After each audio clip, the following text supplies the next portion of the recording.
Hello guys, today I will be making these Christmas cards and I hope you'll join me. I start with framing to make them look neat. You can use a masking tape, a washi tape, anything that you can remove later. This card is like super simple. Basically you're just drawing two circles and that's it. They are the main objects. We will only add these fasteners and a pine branch. To draw the needles, you have to be brave to make these free movements, and do not forget that the needles grow from different sides. So some of them go wider and some of them they're closer to the spine. Now I will just add the threads, and I decided that it's not enough of those pine needles, so I will add them to the left corner. Now I will add some highlights to the balls and will lift some pencil with the kneaded rubber. To make my white borders more visible and make the whole picture more interesting, I will be adding some colors to the edges. So I'm wetting the paper and adding green and orange colors to the corners. I've decided to use green color in the top corner because I will be using green color for my pine needles, and the orange one is just for fun, just because I like it.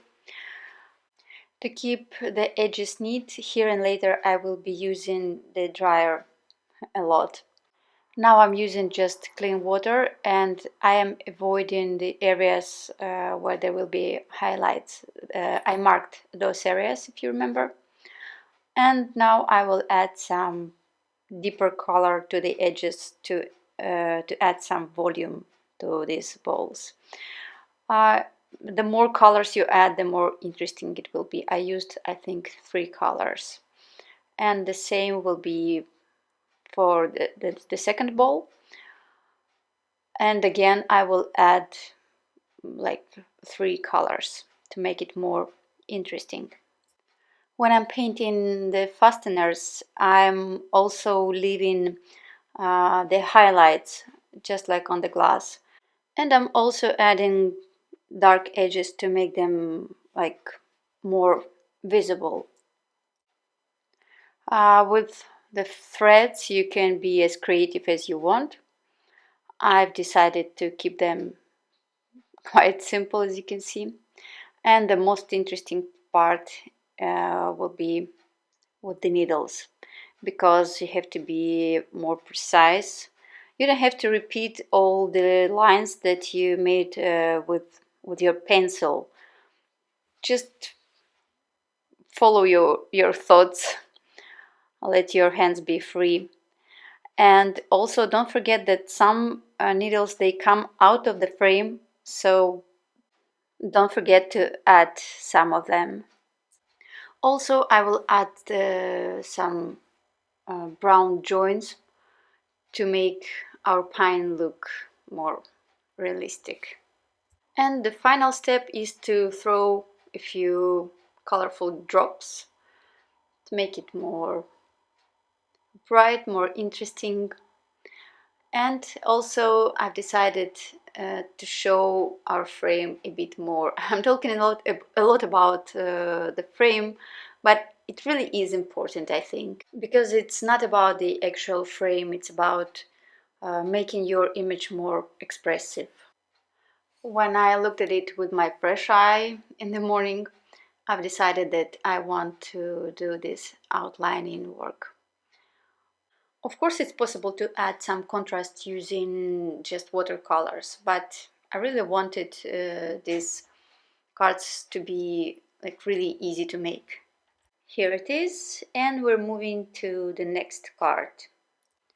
Again, this drawing will be very simple. We're drawing just a few snowy, I don't know, hills, and now we're adding a house. It will be also like really simple. You can draw any kind of house you like. The most important thing will be the sky, not the sky, but the smoke that will be coming out of the house, out of the chimney, because it will be filled with whatever this house is filled with love, with music, reading, cooking, you just name it. And you can follow my signs and repeat them, or you can add something that you prefer, something you can think about. So again, I'm working on wet paper. Of course, the smoke area is dry so that we will have this nice sharp edge. I'm adding a lot of pigment to make this area like really dark, and so that will have a lot of contrast. Now let's get down to the ground, and I will add some gray color to the hills. Well, since there is snow and it's sort of white, I'm making just very light washes near the edges. You can make one layer or two, up to you. I made one layer and then I decided that it's not enough, and then I added just another one, really thin, almost not visible. And here is the fun part, the trees. I'm not drawing like really nice trees, I'm drawing just some suggestions. And since those are far, they will be like smaller, and those that will be closer to the viewer, they will be bigger, of course, and they will have a bit more of the details. Here I'm drawing quite simple tree trunk, and again I'm making just some suggestions of the branches, and when I'm approaching the ground my strokes are wider.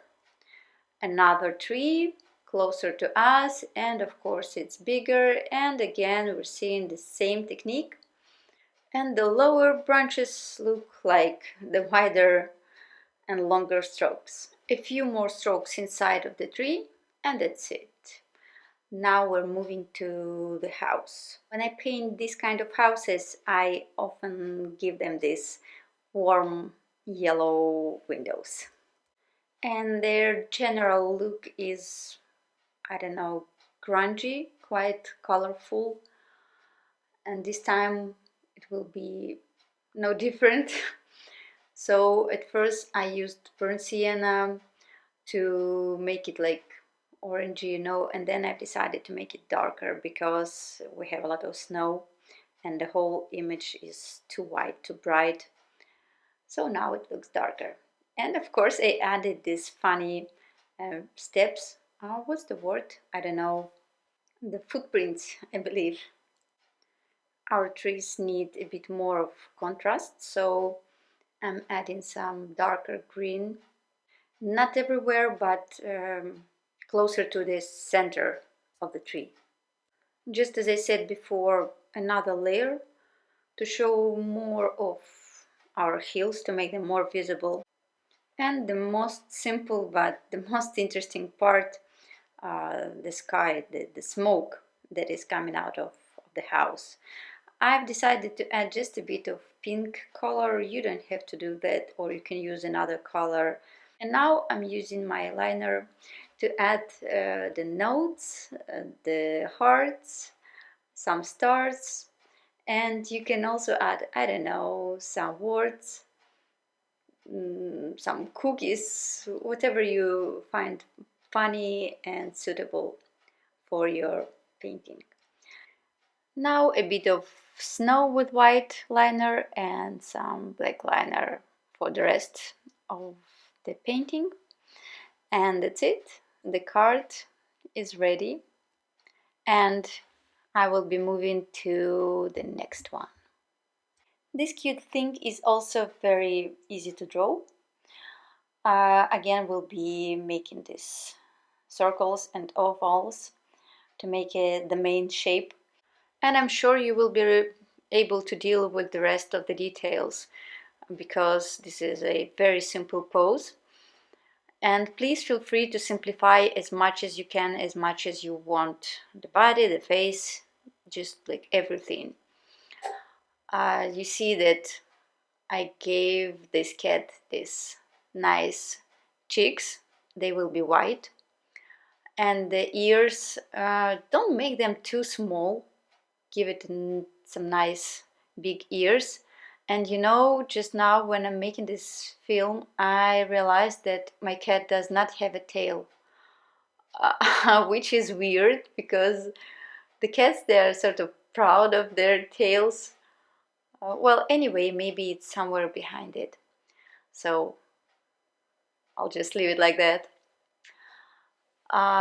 You can embellish your cat with anything you want. Just don't forget to make it look, I don't know, happy. And in this case, I gave him this, I'm not sure if it's him. I gave it this look, I'm not guilty look, because I've added some Christmas lights, and there will be some Christmas balls laying around it.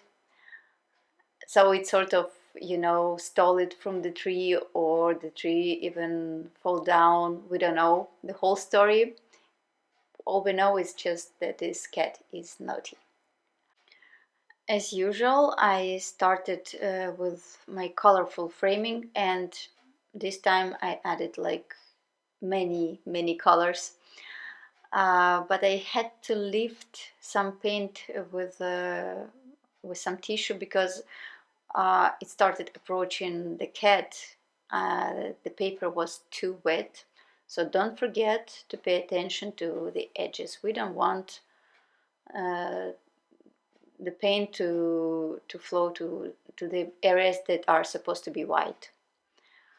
The next step is the face of the cat, some pink ears and the nose, and it will be a sort of white, not really white, but grayish, light gray. And I left the cheeks white. And here on the body, I will try to avoid the areas where there will be this the lights. And I just add some more shadows on the body. So the cat is like light gray cat with white feet. Very simple. And I'm moving to the face again. With eyes, you always have to be more accurate, more precise, especially when you work with black color. You can add eyelashes if you want. I decided not to. And while they're drying, I will deal with the balls. So again, like in our first card, we will leave some highlights. Please don't forget to locate them accordingly to the light source. But generally you can keep it quite simple. Make the first layer lighter, use more water, and for the second layer use more pigment. That's it. Here I decided to use my watercolor markers. I don't really use them a lot because I don't know how to be honest. But for this case, they worked perfectly. I just forgot that the spirals, they are coming from the top, so I had to fix those areas. They are also useful for making these lights, and I also use them to accomplish my Christmas balls. And all that's left is to do the outlining. I must say this is my favorite part probably. At this point I added some white in the eyes. They became instantly like bright, and I added some whiskers. Don't forget about the whiskers, because your cat cannot be without a tail and also without whiskers. And I added some clothes, and I'm just finishing with this uh, Christmas lights. I don't know what you call them, just lights, because every time I add Christmas balls, Christmas lights, Christmas decorations. Just a few more touches and this is it. The card with this cute little cat is ready, and I am going to show you how to paint the next card, which will be this beautiful colorful Christmas tree. So I start with the edges of the tree and I'm done with drawing actually. Of course there will be a colorful frame on this card, as always I'd say. And also I added some colorful splashes, the blue splashes at the bottom. If you're not brave enough to mix the colors as you go, please prepare them in advance. We're working on a dry paper. You don't have to be in rush, but try to be quick so that the colors can blend nicely. And please add a lot of pigment so that your tree will look like bright and colorful. We will embellish our tree with these simple balls, and the color of these balls, they will repeat the color of the tree. So the purple ball on the purple area, the blue one on the blue area, etc. There is just one tricky part. As you can see, I tried to use white spots to make these highlights, but if for some reason you don't have the one when it's needed, you can just wash out some pigment of the tree and make the ball lighter than the background. Just like my pink and yellow balls, let's say, on the top of the tree. And we're almost done. All that's left is again just to do some outlining work. And that's it. The card is ready. And I'm ready to show you the last card in this bundle. I must say, I think it's the most complicated. Well, at least it's not as simple as the previous cards. So it will be a candle, a decorated candle. The structure of it is quite simple. It's a cylindrical shape and a plate underneath. And then I have to embellish this thing.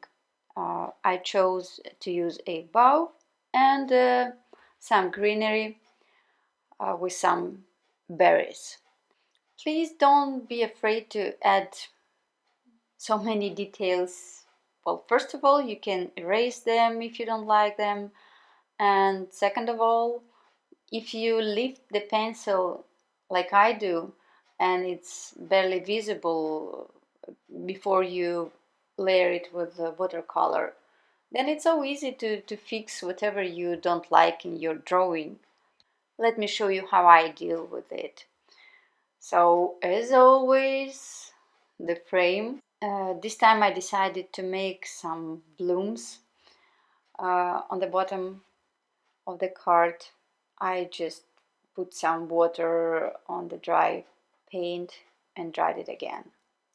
The next process is quite meditative as I'm painting my berries. After that I will cover all the areas that are supposed to be red. I decided that it will be just little stripes on the sides, and also the flame, but of course the flame is not like red. I used some yellow color, and I used red color inside. It's wet on wet. And then I dive deep into the greenery. I know that the painting is quite small, so you can't actually play a lot with the details because they're so tiny, so little. But just as I said, this process is meditative, to me at least. And I'm not actually doing anything new. I've already painted these bowls, I've already painted these pine branches, and I just added some leaves and spruce branch. And again, I'm painting the bow, which I've already done. So the actual challenge is to do it all in mini version. To color my candle, I used, like, I don't know, dirty yellow color, I'd say. I had some leftovers on my palette, so I mixed yellow with something else. And as you can see, I'm leaving a lot of highlights. Actually, I'm only covering like sort of shadowed areas. And then I'm dealing with my plate. I decided to use the color that I already have on my painting, which is like grayish blue. Some shadows underneath of the candle. I think there are 3 layers and that's it. Now I'm just, as always, finishing my card with outlining, and I will not do these outlines like everywhere. I'm leaving all this greenery and berries alone because I feel that they're bright enough, they're nice looking enough. So it will be just a candle and the bulb and the plate. At this point I realized that the bottom is quite bold, so I added some dark blue color and then I call it finished. Please note that I'm still learning myself and this video is not like a real tutorial. It's just me wanted to share with you my ideas, and I really hope that some of you will join me and will make some even nicer cards. Enjoy!